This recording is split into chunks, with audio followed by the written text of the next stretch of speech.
In April 2016, Shenandoah National Park was no longer a forest. It was a giant matchbox waiting for a spark. The spring rains had forsaken this land, leaving the vegetation dry and brittle beneath my heels.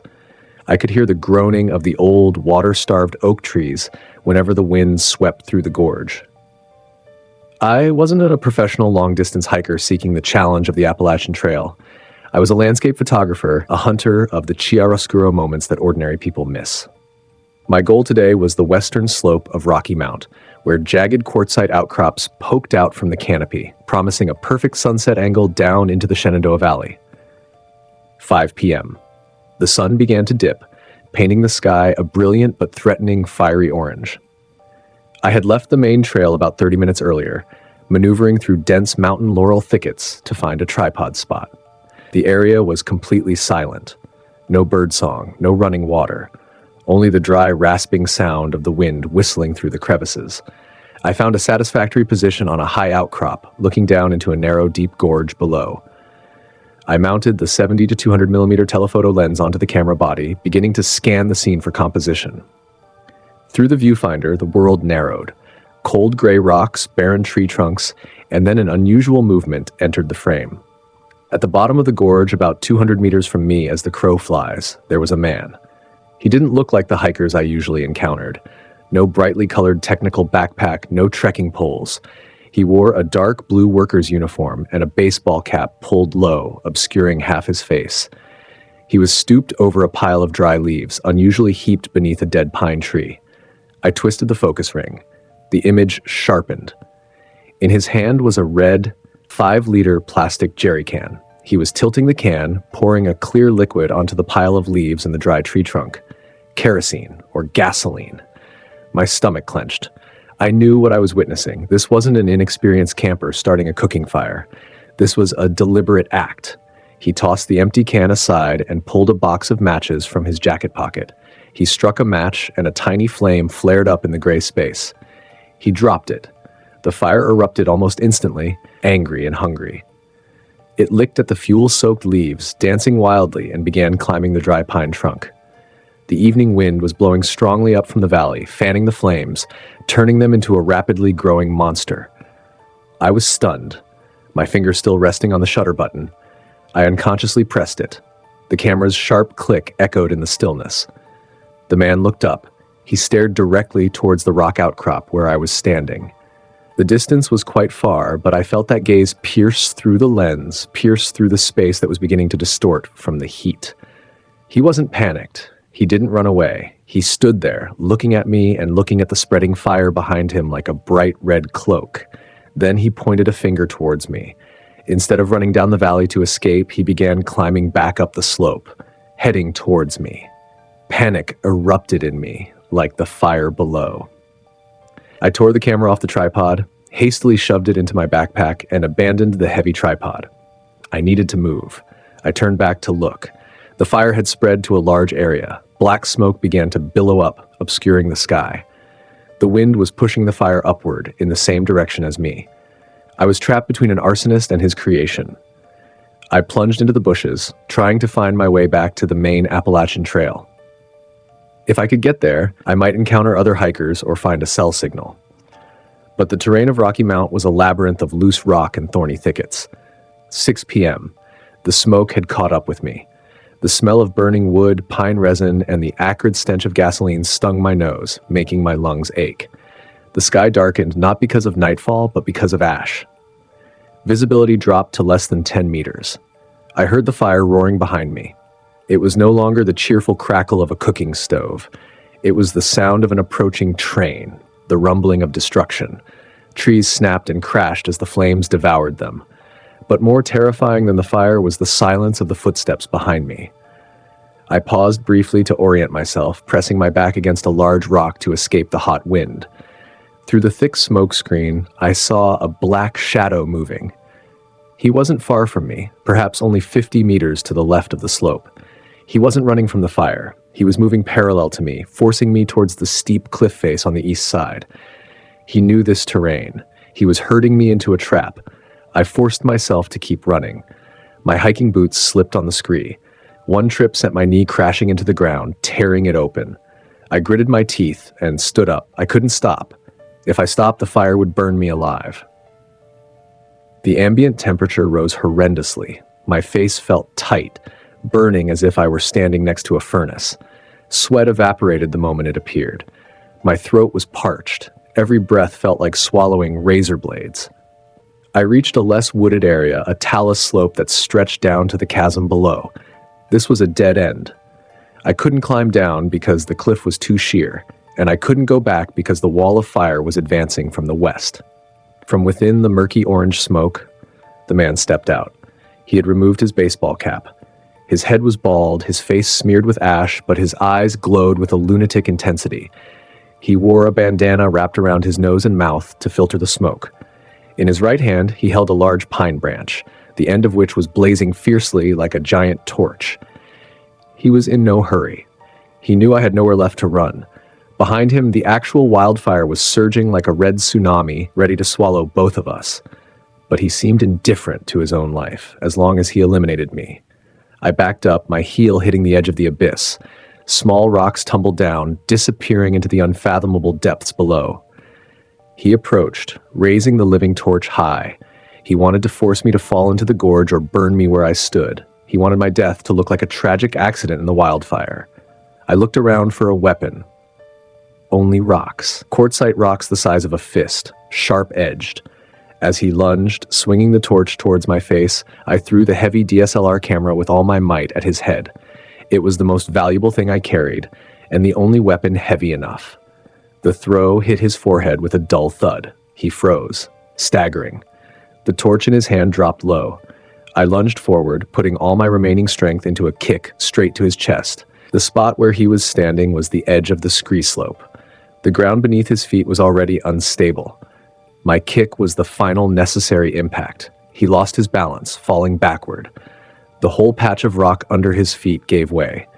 He didn't scream, only his eyes widened in astonishment as his body slid down the rocky slope, rolling into the brush that was starting to burn below. I dared not look to see if he was alive or dead. The wildfire was too close. The heat began to curl my hair. I saw a large crack between two enormous boulders a few meters away. A small cave formed by a natural landslide. That was my only hope. I scrambled into the cave, going as deep as possible. The crevice was narrow, cold, and damp. I stripped off my outer jacket, covered my head, and curled up in the deepest corner. Outside, the world exploded. The firestorm swept right over my head. The sound was horrifying. The howling wind, the wrenching snap of trees, and the crackling of sap boiling. The air in the cave was sucked out to feed the flames, making me feel like my lungs were being squeezed. I took short, shallow breaths, trying to filter the air through the thick jacket. The temperature in the cave rose rapidly. The rock around me heated up as if I were lying in a baking oven. My consciousness began to blur.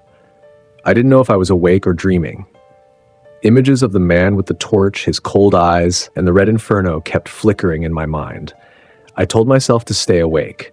I counted my heartbeats. I thought about my family. I thought about anything to keep my brain from shutting down. Time lost its meaning. It could have been an hour. It could have been all night. Gradually, the roaring outside subsided, replaced by the crunching sound of embers and the wind whistling through the bare branches. The temperature began to drop, though it was still incredibly hot. I remained still. I knew the outside was now an inferno of toxic fumes and ashes. Only when pale gray light began to penetrate the crevice did I dare to move. My body was stiff, aching in every joint. I pushed away the ash-covered jacket and crawled towards the cave entrance. The scene before me was complete destruction. The Rocky Mount forest was gone.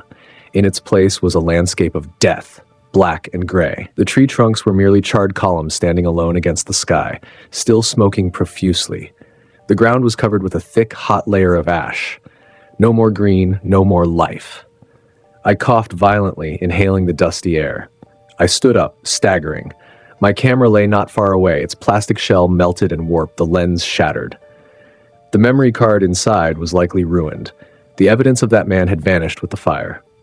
I looked down the slope where he fell, only black rock and carbonized bushes, no trace of a human body. Perhaps he had been consumed by the flames, or perhaps he had escaped. I began to stagger toward the trail, leaving behind the columns of black smoke that were still rising into the morning sky like giant incense sticks planted in the dead land. I had survived, but that fire would burn forever in my memory. The 100-mile wilderness area in Maine is not a place for amateurs. That was the first lesson I engraved upon my memory before setting foot on this most strenuous section of the Appalachian Trail. I had been hiking for 4 days, my body starting to adapt to the relentless rhythm of continuous 12-hour movement each day. My feet were calloused, my shoulders numb under the weight of the 65-liter pack, and my mind had drifted into a state of unconscious meditation that only long-distance hikers understand. It was 4 p.m. The sunlight began to weaken, swallowed by the thick pine canopy and the characteristic northeastern fog creeping down from the mountainsides. I planned to go about 3 more miles to reach the lakeside shelter before darkness completely fell. The silence here had a physical weight pressing against my chest, broken only by the crunch of my boots on gravel and the steady sound of my own breath. Then that sound echoed. It started as a faint moan, weaving through the hiss of the wind in the treetops. I stopped, holding my breath to listen, my hand instinctively reaching up to grip the backpack strap. The silence returned for a few seconds, long enough for me to convince myself it was just the rubbing of 2 dry tree trunks, or the cry of a Canada lynx. But then it sounded again, clearer, sharper this time. It was the crying of an infant. My entire body went rigid. In the middle of the ancient primal forest, 2 days' hike from the nearest civilization, the appearance of an infant was so absurd that my brain refused to process the information. I stood rooted to the spot, my eyes quickly scanning the dense fern thickets on both sides of the trail. Maybe it was a family who had strayed from a side trail. The crying sounded again, intermittent and full of pain. It sounded like the desperate plea for help from an exhausted living being. Conscience and human instinct overcame cold caution. I couldn't just walk away. If there truly was a baby there, abandoning it would be a death sentence in this frigid night. I took off the heavy backpack, hiding it behind a large rock by the trail to move more easily. I only took the survival knife tucked in my belt and a small flashlight. The crying came from the west, where the terrain sloped down to a dry stream bed full of sharp, jagged rocks. I left the trail. The first steps on the thick layer of decaying leaves made me feel uneasy. The forest here was unlike the cleared trail. Trees grew tangled together, thorny vines snagged my clothes, scratching my skin. I had to use my hands to push away low pine branches, trying to move as quietly as possible toward the sound. The deeper I went down the ravine, the thicker the fog became. My visibility dropped to only about 10 meters. The crying was now very close, sounding so pathetic that my gut twisted. About 15 minutes after leaving the trail, I saw a small rock hollow hidden behind the roots of a fallen ancient oak tree. An artificial blue stood out against the gray-brown background of the old forest. It was a light blue bundle of cloth, curled up right at the edge of the hollow. I rushed over, my heart pounding in my chest. I knelt beside the bundle, my hands trembling as I reached out to pick up the baby. In my mind, I was already picturing how to keep it warm and how to rush back up the trail to find a cell signal. I flipped the cloth open. There was no baby underneath. What lay exposed on the cold ground was a small digital game caller, the kind hunters use to lure predators by simulating the sound of wounded prey. It had a black plastic casing, and a small red LED light was blinking in rhythm with the recorded track. The crying came from that inert speaker, cold and mechanical. I realized its chilling regularity. It repeated at the exact same pitch every 5 seconds, without the natural breaks for breath or the exhaustion of a living body. A chill ran down my spine, sharper than the cold of the October fog. This wasn't a joke. This was a trap. I reached out and flicked the switch off. The crying ceased. The silence descended like a stone, heavy and threatening. I could hear the blood pounding in my ears, hear the wind threading through the rock crevice. And then, from behind a large boulder about 5 meters upstream from me, a voice rang out. A man's voice, deep, gravelly, and carrying a morbid amusement. "Well done. You've got a good heart. Survival reflex saved my life, faster than thought." I didn't turn my head to look at the speaker. I rolled to the right, pressing myself into the damp, decaying leaves immediately behind the fallen oak tree. A whooshing sound cut through the air exactly where I had been kneeling. A crossbow bolt slammed into the tree trunk with a heavy thud, its tail feather vibrating violently.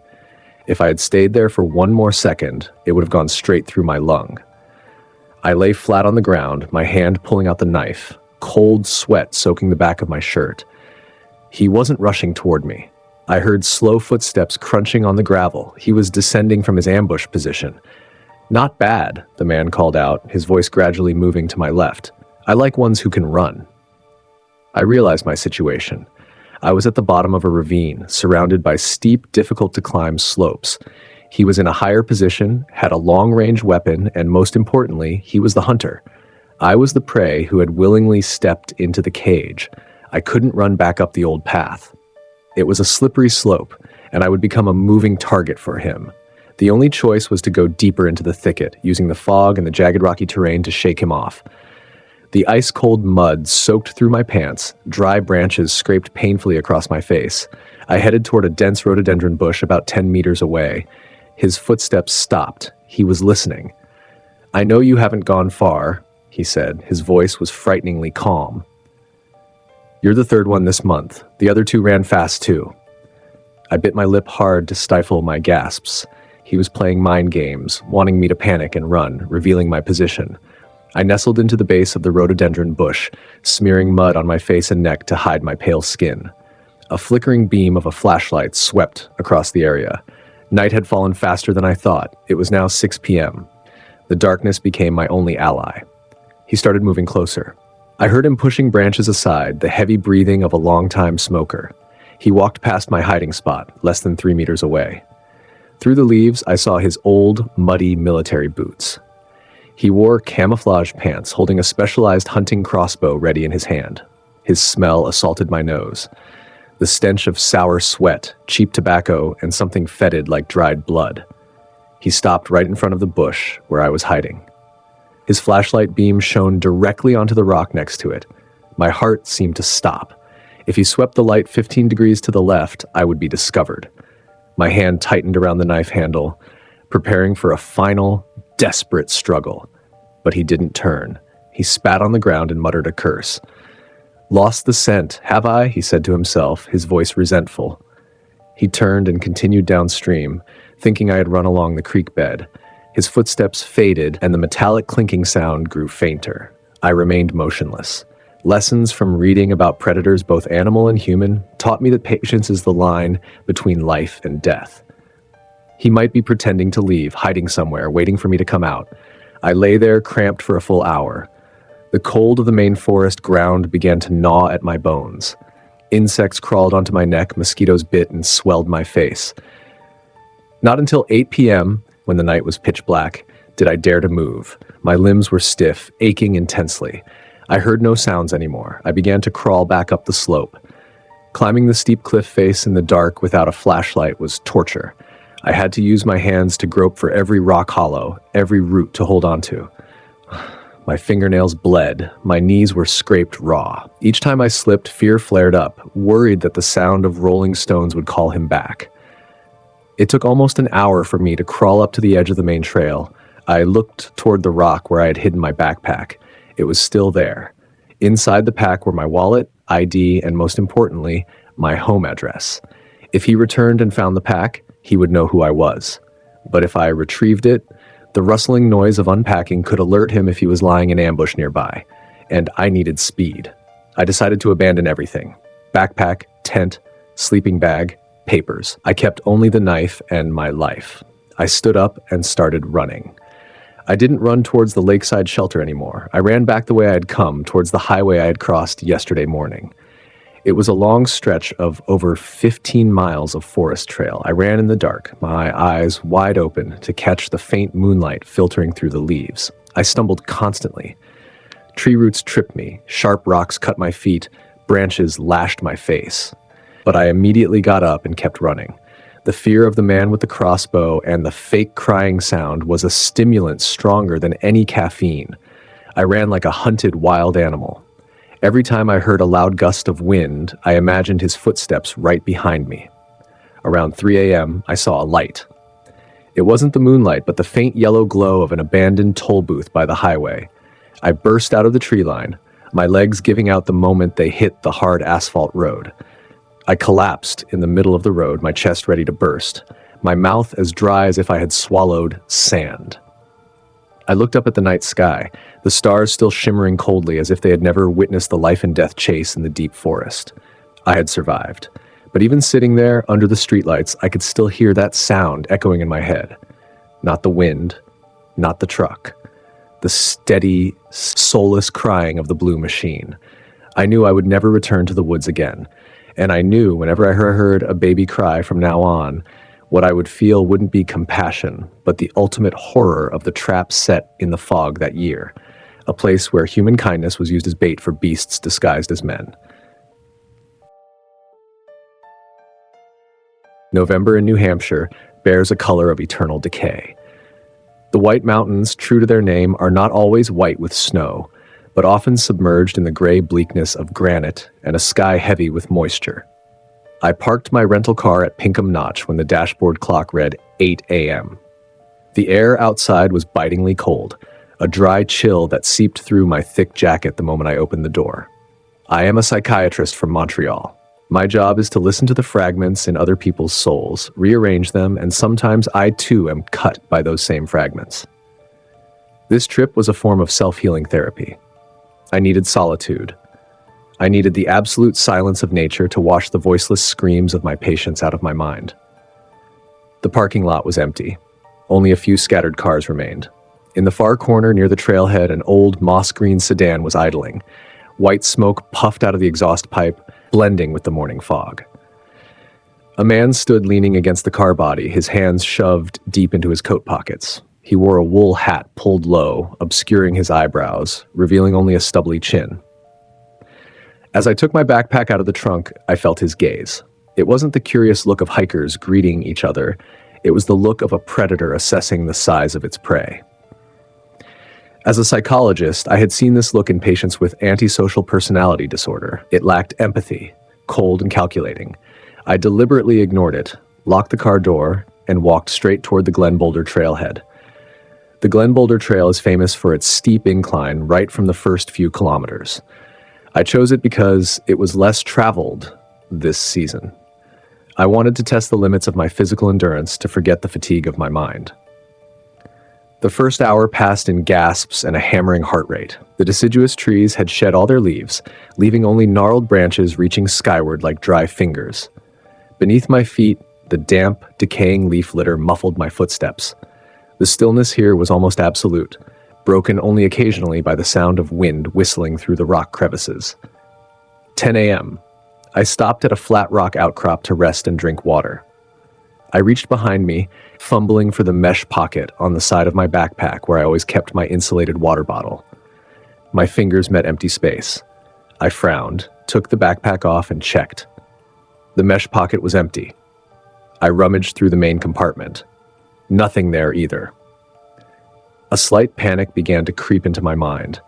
I distinctly remembered filling it with hot water and stuffing it into the side pocket before locking the car. That was an unchangeable habit of mine throughout 10 years of hiking.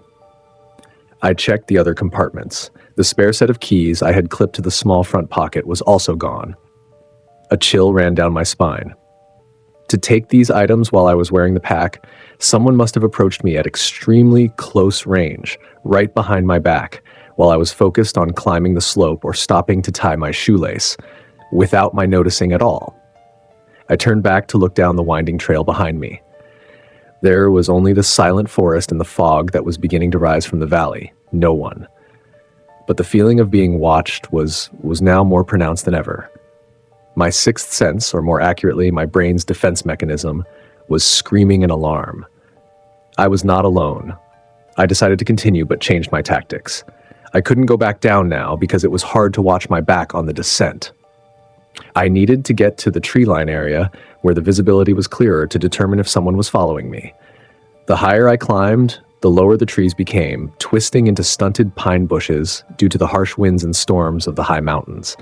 The wind blew harder, carrying tiny, razor-sharp snowflakes. I neared the colossal Glen Boulder Rock, the most prominent landmark of the trail.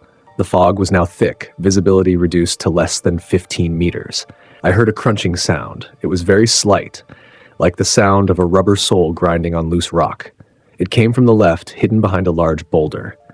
I stopped, held my breath, and gripped my trekking pole tightly. A figure stepped out of the fog. Still that jacket. Still that stance. The man from the parking lot. He carried no backpack, no water, no mountaineering gear. He held only one object in his right hand, a faint metallic glint in the gray light. A hunting knife. The blade was long and black, with only the sharp edge gleaming. He said nothing. No threats, no demands for money.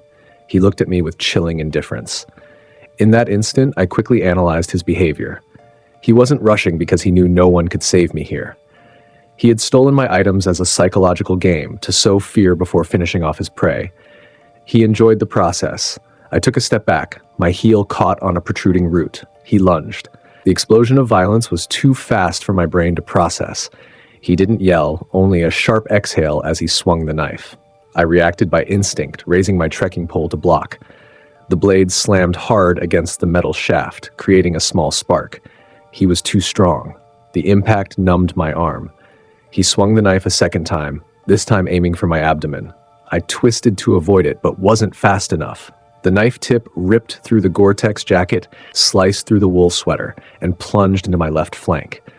The searing pain hit a second later than the realization. Warm blood gushed out, soaking my inner layers. I roared in pain, using every ounce of my remaining strength to kick him hard in the knee. He stumbled back a few steps, but didn't fall. He looked at the blood on the knife, a faint, humorless smile twisting his lips. He prepared to rush again to deliver the finishing blow. I knew I couldn't win a direct confrontation based on strength. I was wounded, and he had a weapon. The only option was the terrain. Immediately to my right was a jagged, rocky slope leading down to a primal, pathless section of the forest. It was a deadly trap for anyone unfamiliar with the area, but it was also my only escape route. I threw the backpack at his face to obstruct his view, then threw myself down the slope. My body slammed against rocks, rolling uncontrollably. Thorny bushes scratched my face, arms, and legs. The pain from the wound in my flank tore my body in two with every impact. I rolled about 20 meters before catching myself in a thick cluster of stunted pine. I lay still, trying to suck cold air into my lungs without making a sound. Blood was still flowing, but the thick jacket and the pressure of my body lying sideways had somewhat staunched it. Above, at the edge of the trail, his shadow appeared vaguely. He stood there, looking down into the ravine. He was searching. He was like an old wolf patiently waiting for its wounded prey to exhaust itself to death or reveal itself. I bit my lip until it bled to suppress a moan. I knew he would come down. I had to move. This area was off-trail, where the terrain was extremely treacherous, with hidden sinkholes covered by moss and snow. Every movement was agony. Blood from my flank flowed down my thigh, warm and sticky. I heard the snap of dry branches above. He was descending. I needed to cut the trail. I crawled toward a small, babbling stream. The water was icy cold. I waded in, letting the current wash away the smell of blood and the traces left on the decaying leaves. The cold seeped into my bones, numbing my toes, but it also helped numb the pain from the wound. I moved along the stream bed for about 100 meters, then climbed the opposite bank, scrambling into a small rock hollow hidden by the roots of an ancient tree. From my hiding spot, I watched the other bank through the gap in the roots. His figure appeared. He stopped at the stream's edge, looking at the water. He bent down, touching a trace of blood left on a rock before I entered the water. He stood up, looking around. Those lifeless eyes scanned the area where I was hidden, but did not linger. But he didn't leave. He sat down on a rock, pulled out a cigarette pack, and lit one. Time passed in slow torture. The cold began to conquer my body. I started shaking uncontrollably. This was a sign of hypothermia. If I fell asleep, I would never wake up. I forced myself to think like a doctor. I analyzed my condition. I needed to maintain heat. I curled up, pulled my hood over my head, and tucked my hands into my armpits. I focused on my breathing. Inhale for 4 seconds, hold for 4 seconds, exhale for 4 seconds. 3 p.m. It was getting dark. Daylight is a brief luxury in the mountain winter. Darkness would be my ally, but also my enemy. If he had a flashlight, I would be in trouble. The man stood up. He flicked the cigarette butt into the stream. He began moving downstream. This was my chance. I waited until the sound of his footsteps was completely gone. I left the rock hollow, moving back uphill slightly, then cut across the forest toward Highway 16. I knew the road's location based on the distant rumble of trucks. My body felt like lead now. The wound in my flank had stopped bleeding, but was swollen and throbbing painfully. Every step was a battle of will. I told myself, Louise, you've heard hundreds of stories about human survival in the most desperate circumstances. Now it's your turn to write yours. The night forest was pitch black. I fumbled my way forward, stumbling constantly into thorny bushes. My face was scratched, my limbs numb. Hallucinations began to appear. I saw the man's shadow behind every tree. I heard the knife whistling in the wind. I had to pinch my arm continuously to maintain consciousness. Finally, I saw headlights sweeping across the treetops ahead. The highway. I used the last of my strength, crawling across a shallow ditch full of mud and weeds. The faint yellow streetlights appeared like a lighthouse. I climbed onto the road's shoulder, collapsing onto the gravel. A truck was approaching. I tried to raise my hand, waving weakly. The blinding headlights shone straight into my eyes. The air brakes shrieked loudly. The truck door opened. A driver jumped down, running toward me. "Are you okay?" The driver's voice rang out, full of worry and alarm. I wanted to answer, but my parched throat could not utter a word. I managed only a slight nod, and then darkness engulfed me. 2 days later, I woke up in a hospital in Berlin, New Hampshire. The police took my statement. They found the moss green car abandoned on another trail 20 miles away, but the man was gone. He had vanished into the mountains like a ghost. I survived, but a part of me died again on the slopes of Glen Boulder that day. The innocence about safety, the belief in the silence of nature, was shattered. Now, whenever I look into the empty spaces in my patients' souls, I see the image of the gray forest and the predator's lifeless eyes. But I know I won. The October rain on the Appalachian Trail was unlike any rain I had ever encountered. It was biting cold, seeping through every layer of expensive waterproof gear and chilling me to the bone. It was 4 p.m. I was somewhere near the Tennessee and North Carolina border, one of the trail's most desolate and rugged sections. I decided to stop early. My body was exhausted after 15 continuous miles of climbing with 15 kilograms of gear on my back. The shelter ahead appeared through the dense fog, a rough, three-sided wooden lean-to with a rusted tin roof and a dusty wooden floor. I thought I would enjoy solitude tonight, but I was wrong. Someone was already there. A man was sitting in the darkest corner of the shelter, leaning against the wooden wall. He looked up when I walked in. His gaze was flat, neither welcoming nor hostile, simply observing. I nodded a perfunctory greeting and took off my backpack on the opposite side and kept a safe distance. "Hello," he spoke first. His voice was husky, like gravel grinding together. I replied briefly and began unpacking my gear to prepare dinner. In the dim light of the late afternoon, I observed my unexpected roommate more closely. He looked to be around 40, his beard unkempt, his face weathered and tanned by the sun and wind. But what drew my attention was not his appearance, but the pile of gear beside him. Standing out against the gray wood was a bright orange mountaineering backpack. Thru-hikers like us are often very scrutinizing of each other's gear. That backpack was high-end custom craftsmanship, the ultralight kind made from Dyneema fabric, worth $600 or $700 and requiring months of pre-order. It was clean and its shape was still stiff, a complete contrast to the man's scruffy appearance. He wore a baggy, threadbare fleece jacket with frayed elbows and cheap, flat-soled athletic shoes, the kind people only use for walking in a park, not for conquering the Appalachian Trail. "You hiking alone?" His question cut through my thoughts. I paused for a beat as I pulled out my gas stove.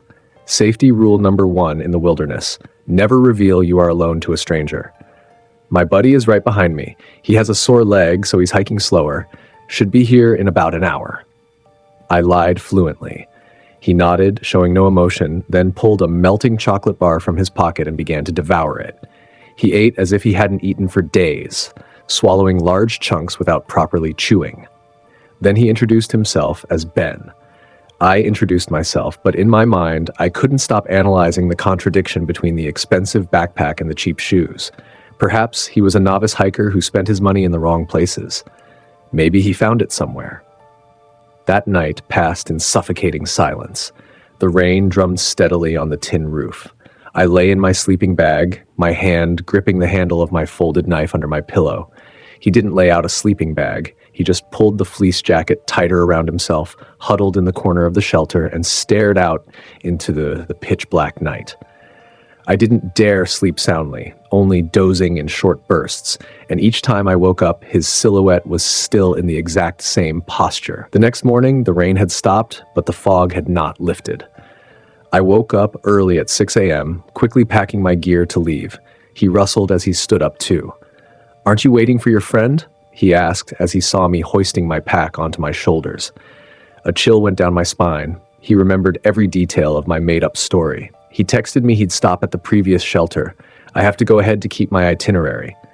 He nodded thoughtfully, then put on the orange backpack. The way he wore it bothered me.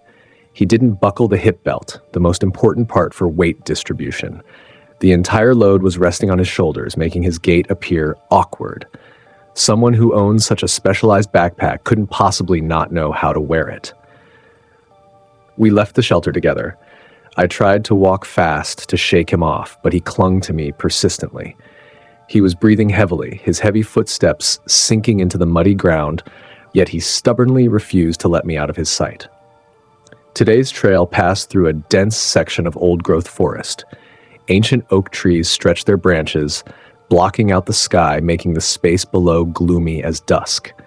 He started to make conversation. His questions didn't revolve around the scenery or the weather, but focused solely on me.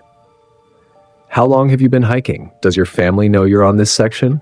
The cell service is weak here, isn't it?" I gave vague answers, focusing on moving forward. My sense of unease grew. It was like the instinct of a hunted animal, a tingling sensation running down my spine, signaling danger lurking right behind my neck. Around noon, we stopped at a small stream to get water. I took off my pack and pulled out my water filter. He plopped down onto a rock, gasping for breath. He carried no water, no filter.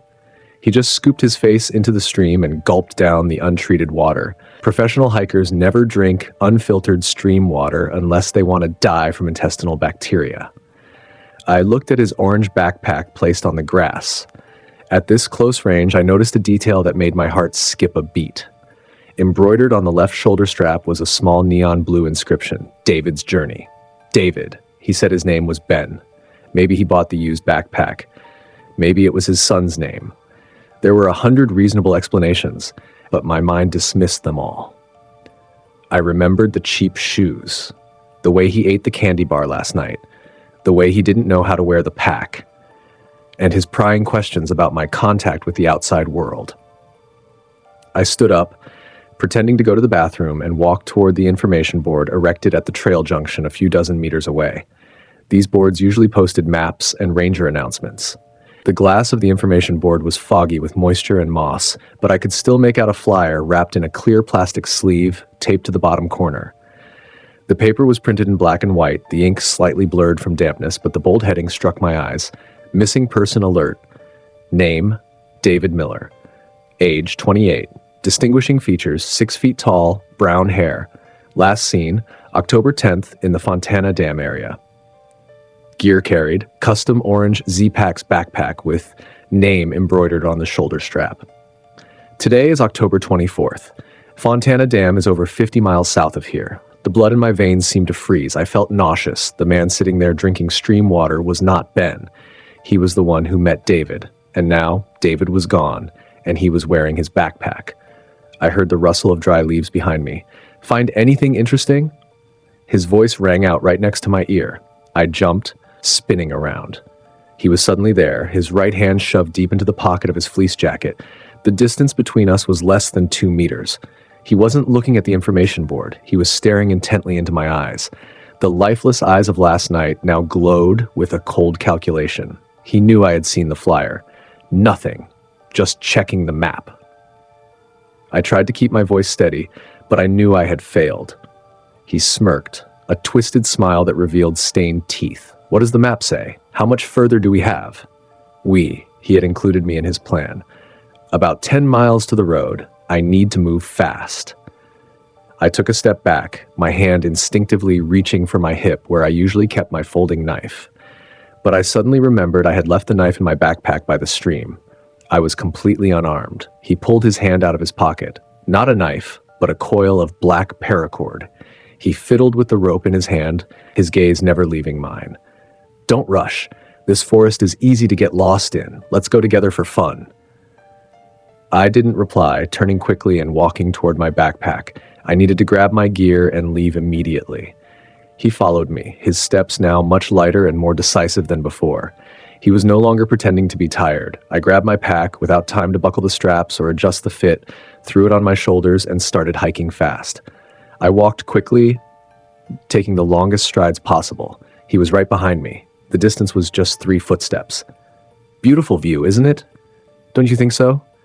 He called out, his tone frighteningly relaxed. I didn't answer. I focused on the trail was skirting a steep mountainside. To the left, a deep ravine hidden by dense vegetation. I needed to lose him before dark. If night fell while I was still with him, I would become the second David. That afternoon was the most grueling march of my life. I walked continuously for 4 hours without a break. Every time I sped up, the footsteps behind me quickened. Every time I tried to stop for breath, he closed the gap so much that I could smell the sour sweat emanating from him. He wasn't attacking immediately. He was playing. He wanted to drain my energy and spirit first. That's how predators torture their prey. At 5 p.m., dusk was rapidly setting in. The old-growth forest blocked out the light quickly. I knew I couldn't reach the road before complete darkness. I had to make a risky decision. I veered sharply off the main trail, plunging into a dense rhododendron thicket on the side of the steep ravine. "Hey, where are you going?" His voice shouted behind me, hurried for the first time. I didn't answer, pushing the steel-like branches aside, letting them lash painfully at my face and arms. I scrambled down the slope, sliding on the slippery layer of decaying leaves. The heavy backpack threw me off balance, and I tumbled down, rolling uncontrollably. I slammed into a tree trunk, a sharp pain shooting through my right flank, but I gritted my teeth and didn't utter a sound. I quickly took off my pack, throwing it into a nearby rock hollow. I needed to be light and agile. I kept only my folding knife and small flashlight. I slid further down, crawling under a large, overhanging rock covered in moss and ferns. Complete darkness enveloped the forest. I lay still, holding my breath, trying to blend my drumming heartbeat with the sound of the wind whistling through the gorge. Then I heard the crunch of dry leaves. He was coming down. He wasn't using a flashlight. He was moving in the dark, feeling his way step by step. His footsteps stopped about 10 meters from my hiding spot. I heard his heavy breathing. He was standing still, listening for my movements. "You forgot your gear." His voice rang out, deep and muffled, echoing between the rock walls. He had found my backpack. "Nice pack. Fits better than David's." He was provoking me. He wanted me to panic and make a noise. I bit my lip until it bled, gripping the cold knife handle tightly. Rain began to fall again, cold and persistent. The sound of rain on the leaves was the best sound camouflage I had at that moment. He started moving closer, the sound of his rubber soles grinding on the gravel. He was circling the rock I was hiding under. I could see his dark shadow against the gray sky through the gaps in the foliage. He was holding something long and black in his hand, a machete. He stopped right above the rock, less than a meter from the top of my head. He stood there for a very long time, so long I felt like time had stopped. The stale odor of an unwashed body and the musty smell of old clothes wafted into my nostrils. Then he turned. "Must have fallen into the ravine," he muttered to himself. His footsteps faded toward the main trail. He was giving up, or he thought I was dead. I remained perfectly still. My hiking experience taught me that predators often return to check on their prey one last time. I lay there, numb in the 5 degrees Celsius cold. The rain continued to fall. The wind howled louder. I began to shake uncontrollably from hypothermia, but I still dared not leave my hiding spot. Dawn arrived, bringing a gray light that filtered through the canopy. Only then did I dare to move. My body was aching, stiff. I crawled out of the rock hollow, surveying my surroundings. I climbed back to where I threw my backpack. It was gone. He had taken it, along with my wallet, ID, and clothes. I was left only with the soaked clothes on my body and the knife in my hand. I returned to the main trail, heading north toward the nearest road. I walked on the last remnants of my strength. 2 hours later, I heard the sound of a car engine. The sound of civilization had never been so sweet. I lunged out of the tree line, collapsing onto the asphalt road, slick with oil stains. A truck driving by screeched to a halt. The driver jumped out, running toward me. "Hey, buddy, are you okay?" I looked up at him, tears mixing with rainwater on my face. I was alive. I was taken to the nearest town police station to give my statement. Police organized a search that afternoon. They found the shelter where we met, found signs of a campfire, but no sign of him. No one named Ben, and no one matching my description was recorded at the checkpoints. 2 weeks later, they found David Miller's body under a gorge 10 miles from that shelter. He had been stabbed multiple times and robbed of all his belongings. I returned home, trying to get back to my normal life. But every time I walked down the street and saw a bright orange backpack, my heart seized up. 6 months later, I received an email from the police. They sent me a photo taken from a security camera at a gas station in Virginia, 300 miles north of where I met him. And in the picture was a scruffy man standing in line to pay for gas. Over his shoulder was my backpack,